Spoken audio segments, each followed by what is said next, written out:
If in the year of 2019, if you and I would have had the conversation, what will 2020 bring us? It's that year that we've all thought about for a long time. 2020, it just has a cool ring to it.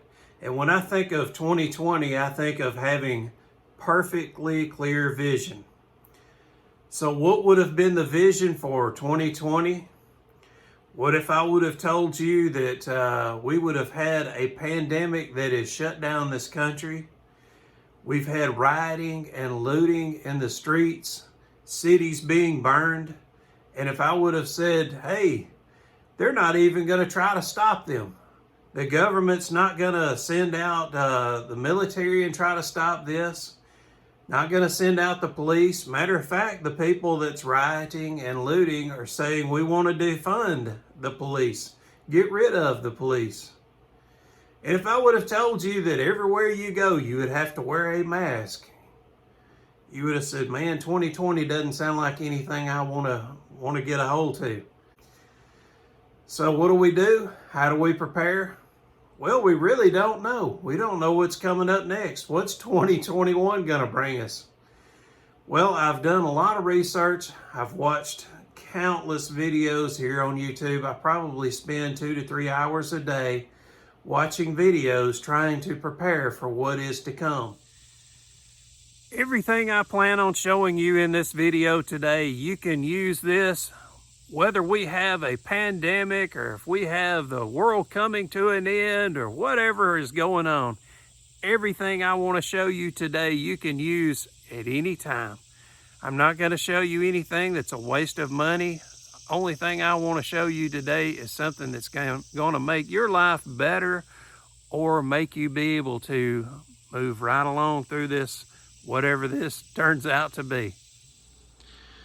All right, well, one of the first things I want to talk to you about is seeds. You want to buy as much seeds as you can.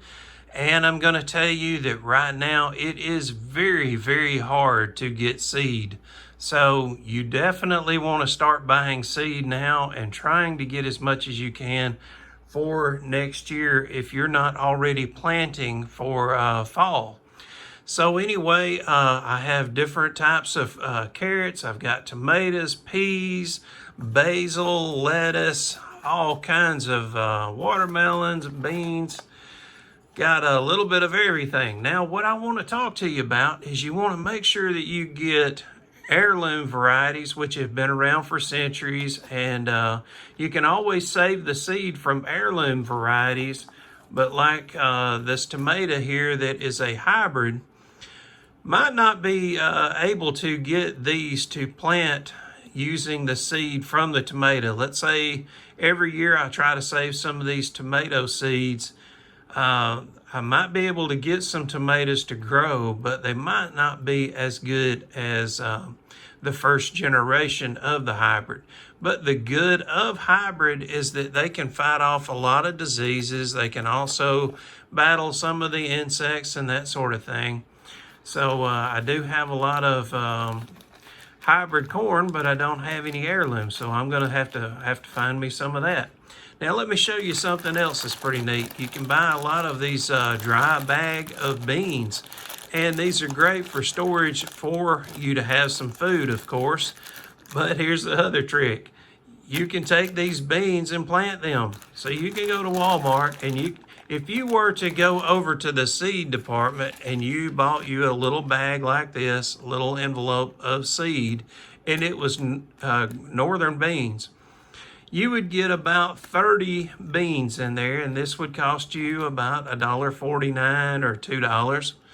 Or you could go over and buy you about 500 of them in a bag for the same price, $1.49.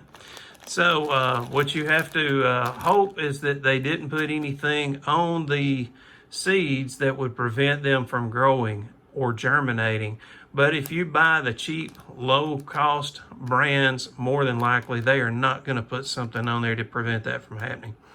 And if you notice that I have 7 Dust, that was something that I bought and learned later on that is something you do not want to use. You want to try to keep your garden as natural as you can possibly keep it The problem with 7-Dust is it kills off a lot of the bugs and bees and that sort of thing that you actually want in your garden.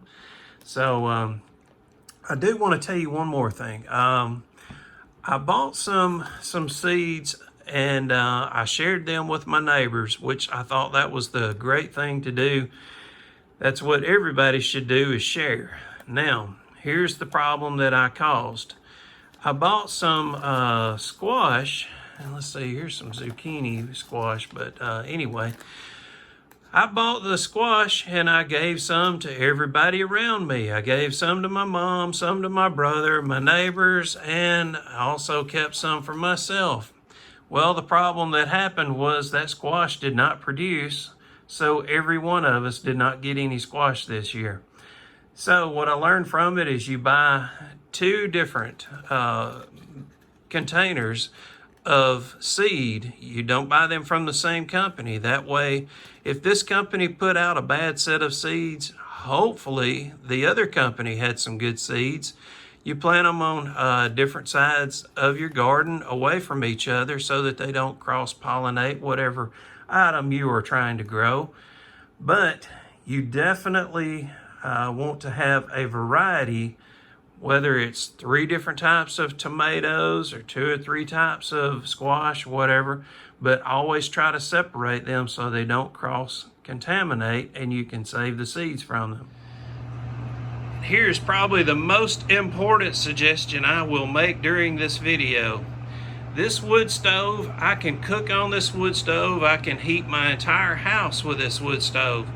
I highly suggest, while it's still 85 to 105 degrees outside, buy you a wood stove. Now's the cheapest time to find one.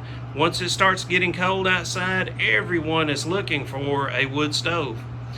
Get one now.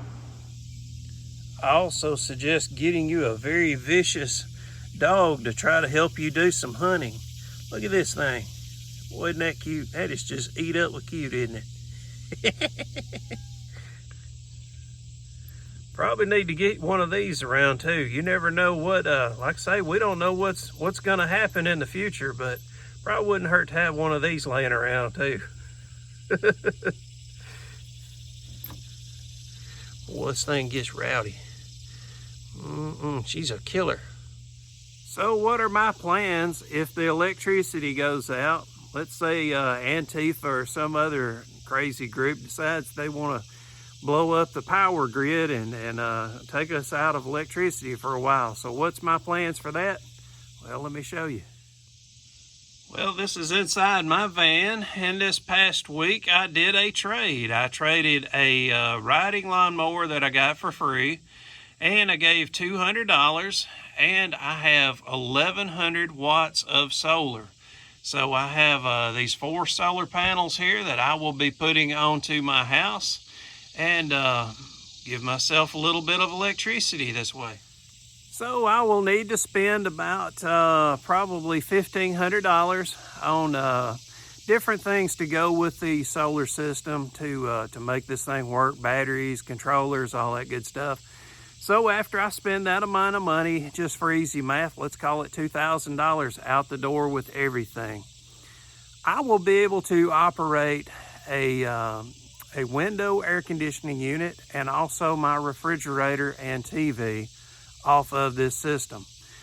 So the good of it is down the road, if nothing happens and I'm stuck with this solar system, I'm still going to be able to cut my utility bill down to quite a bit of difference, maybe even half. So man, I'm looking forward to having it. I'm going to use it whether we go into some catastrophic event or not. I'm still going to be covered with this solar system. Okay, so we've talked about having a food source. We've talked about having a backup electricity source. Oh, and I need to add, you could also have your generator to go with that. That would not hurt, but you would still have to be able to get gasoline. So to me, a generator's great, and I have a couple of them myself, but I still want to have an additional source like the solar. So we've talked about quite a few things, but one thing I've got to talk about now, which is going to be a sore subject. You've got to talk about guns. I do rent a piece of property to a gun store, and I can tell you that guns are literally selling within days of coming in on shipments. So the guys are having a hard time keeping them in stock, and same with bullets. So you really need, if you don't have a way to protect yourself, hey, if you don't believe in guns, by all means, you need to start learning how to throw knives, throw axes, get you a slingshot. You need spears. You need to get a bow and arrow, whatever you need to get. If you don't like guns, you've got to get something. I know many of us are thinking, well, I'll just wait and see what happens, and then I'll go out and I'll buy X, Y, Z. You can't do that, folks. If you try just right now, just try looking at seeds on the internet. Just try to find different types of seeds. You will find a shortage of food seeds on the internet. If you try to go buy bullets at your local Walmart, more than likely they are either low or out. This is only going to get worse. So if you're thinking about waiting, it's just going to get worse. And if you're thinking, well, I'll go hunting and I'll shoot me a deer if we don't have anything to eat, please don't think you're the only person thinking you're going to go hunting. I guarantee you by Christmas you wouldn't be able to find a deer. If you got up in a helicopter at 1,000 foot, you're not going to be able to find any deer because everybody is going to be thinking the same thing. I personally feel like during the wintertime when we have the lowest amount of food supply in this nation, because you can't grow any food, that's probably when we will probably start to notice a food shortage. China's already having a food shortage. North Korea's having a food shortage. If you have a dog or a cat in North Korea, the government will take it from you. True fact. You can look it up on the internet. It's all over the place. There's other countries already in food shortage. I'm not trying to scare you people. If y'all haven't been watching this stuff, trust me, it's going on. We never would have thought we would have had a toilet paper shortage, but wait to see what happens when we go to Walmart and they don't have a Totino's pizza. Hey, we're going to have some havoc on our hands. But I'm telling you, we've got to be prepared. Do all you can. Go ahead and start trying to find you a slingshot now and get you some seeds to grow, and get you a cute little dog to keep you company like I've got. Folks, I hope this video's helped you out some. You know, I know that I've joked around in it, but please take it serious. All this stuff you can use if nothing happens. Hey, if nothing happens, I've got a solar panel source, $2,000, that I can cut my utilities in half. If I ever do have a power outage, whether it's in the summer or winter, I'm covered for a little while. I don't have to worry about my food spoiling because my refrigerator can keep it going. I can have an air conditioner going in my bedroom to keep me nice and cool. Wood stove can cook my food on. I can grow my own food, which is the healthiest thing you can do. I can have a slingshot or a gun if I want to kill a poisonous snake or whatever. You doesn't have to be a pandemic to have these things. These things are great to have no matter what's going on in your life. So seriously, people, think about it and leave some comments down below. Let us all know what you've been doing. If you found a good source to buy some seeds on, let us know about it. Got a crying cat down here. What are you crying about? Huh? You hungry? You hungry, Kiki girl? Look over here and tell everybody what's wrong. Folks, I appreciate y'all spending some time with me today. I hope y'all have a great day, and here soon I will be showing you a little bit more gardening tips as I did on a couple of videos before, and maybe I can help y'all out with some of that if you're not familiar with how to grow a garden. Hope to see y'all again real soon. hit like, subscribe, ring that bell, and all that great stuff. And I'll see y'all soon. Take care. Bye-bye.